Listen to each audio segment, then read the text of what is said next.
So the fact that we came from this to this is freaking awesome. So this right here is a giant gaming handheld that is almost 4 times more powerful than the Steam Deck.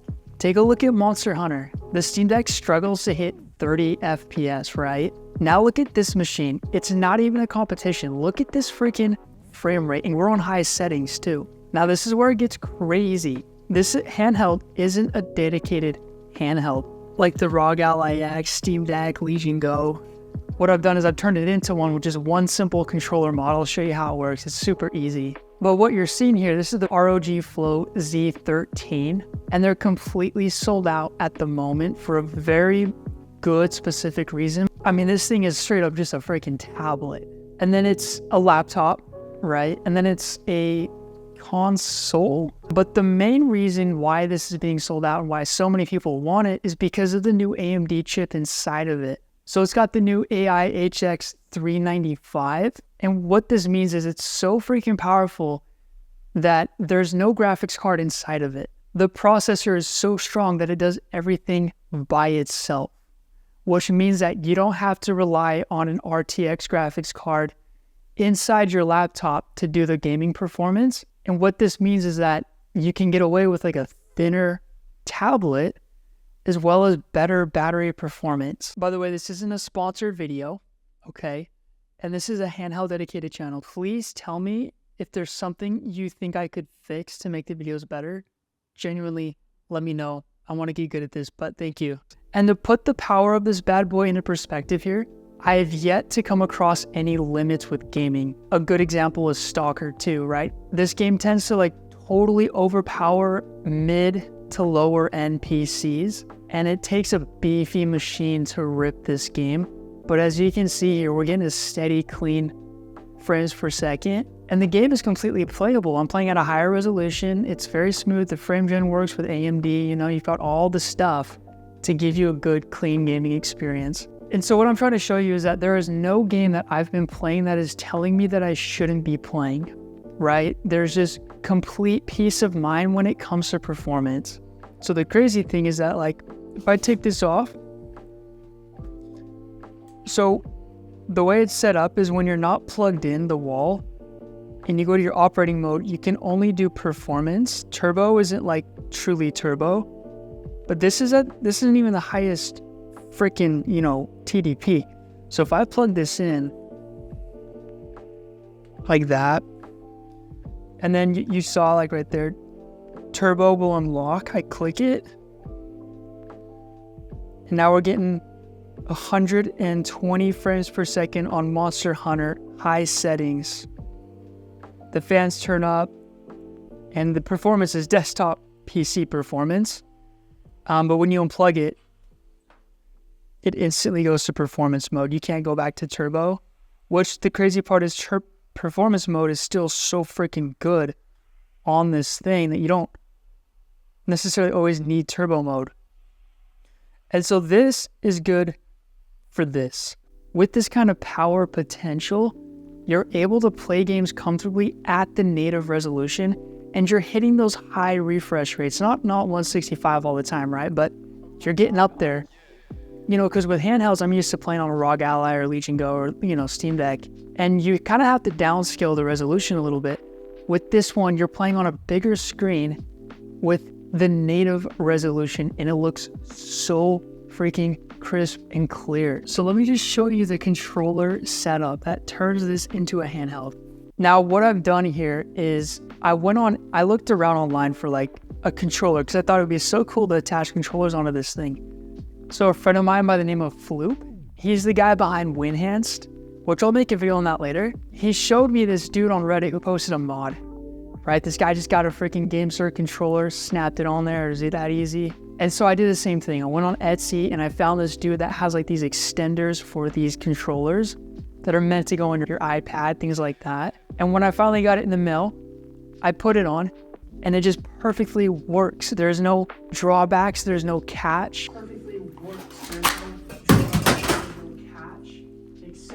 Except for the fact that it's Bluetooth. But the latency hasn't been noticeably bad for me. And sometimes, you know, because this tablet is freaking heavy, And so if you kind of like face it downwards, you'll see it snap out. I haven't found a way to like secure it super tight. But at the end of the day, like all you do is you just put this controller on, and boom, you have a full-blown gaming handheld. And what's crazy is like, you would think this is more of like a tester, right? Not like a legit thing you would use day by day. But naturally, when I play with my handhelds, I lean towards this setup right now. It's actually comfortable. Like you can sit back, chill, and play your game without having to stress about the size or maybe the fact that it might, or I don't know, just like the battery and things like that. Like it is a playable setup. It is a comfortable setup. And the biggest thing I've noticed with this setup like this, my games are so much more immersive than what I'm used to with the ROG Ally or Steam Deck. Like these games, you will get sucked into them because of this screen. It's so close to you. You forget again, you forget like what's going on around you. You're focused and it is pleasant, and you don't wish that you had more or that you were missing something. You have it all right in front of you like this. The one drawback is the portability factor, right? You can take the controller off, slip it in your bag, but when you're playing it and you want to like set it down, you can't just toss it on the couch. You kind of have to like be a little more careful with it, right? Because once the lip of the controller slides off, it snaps back into place, and it's a little aggressive, and you don't want that, so you kind of have to be more gentle with it. But one problem I am dealing with on this little setup right here is the fact that it's quite heavy. It's comfortable because you can lean it on your body, when you're in bed or when you're on the couch or whatever, and you have this kickstand, which I'll show you, it has way more potential than you might think. But yeah, you kind of have to it is a little different than like a typical handheld, but still it is a handheld. And to make the Z13 even more of a handheld, I installed Bazite, right? Which is SteamOS, it's Linux, and it's that console-like experience from the Steam Deck. And the craziest thing is the sleep function mode works perfectly well. If you have a Switch, you know exactly what I'm talking about. Games run completely smooth. And it's just extremely casual. You don't have to worry about the Windows stuff, And so here's another thing I wanted to mention with the Z13. There's a freaking kickstand on the back of it. This thing is built like a tank. And what's so cool is like, I can take off my controller. I can set it on my lap, right? The Z13 on the lap or on the table, and I can just play from there. So like, say you don't want to do this GameSir setup with the modded controller.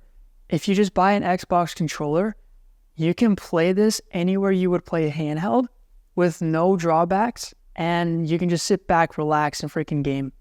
And it's so weird because it basically feels like it's an external monitor or like a wireless display as opposed to like a gaming laptop. Because you can take the keyboard off, and you can hide that. And so really it's just a powerful gaming tablet. And it's a really weird feeling when you first start playing with it. I'm still not used to it, and I've put a lot of hours into this device. But let's not forget that by default, it's mainly a laptop, or I guess a tablet. And so, you're going to do more than just gaming with it. For me, I tried productivity on it. I've got Notion to plan my videos and things like that. I browse the internet on it. And it's cool. I prefer to use the productivity side of things with the keyboard off. I love how it's just kind of like a very powerful tablet. The keyboard is super cool because it snaps on super quick. But what I've noticed is with the trackpad on the keyboard, it's kind of like, it's a little unsatisfying in my opinion. To each their own. But I'm not a fan of clicking on that trackpad. There's like a plasticky feel to it. Typing on it is a whole nother ballgame. I could type on this all day long. But yeah, the trackpad part is just not my vibe. But the big thing is obviously battery with this product, with the Z13. And I would compare the battery, if you're coming from a handheld, I'd compare the battery to the Ally X. A little bit less than the Ally X, a lot more than the Legion Go. Probably equal to a Steam Deck that's like a year old. It's hard to explain, but it's not the best. It's not the worst. It's mid. You know what I mean? Probably like game time, you can get like an hour, 10 minutes in, at that performance preset. At turbo, you can plug it in and do turbo, but you're only allowed to play on turbo when it's plugged in. So really you have just performance mode. It's about hour and 10 minutes. I haven't tried silent mode much or Windows mode, so I couldn't tell you what the battery is on that. But when it comes to productivity and not gaming with this thing on Windows mode, I can get about like 2.5 hours of battery. So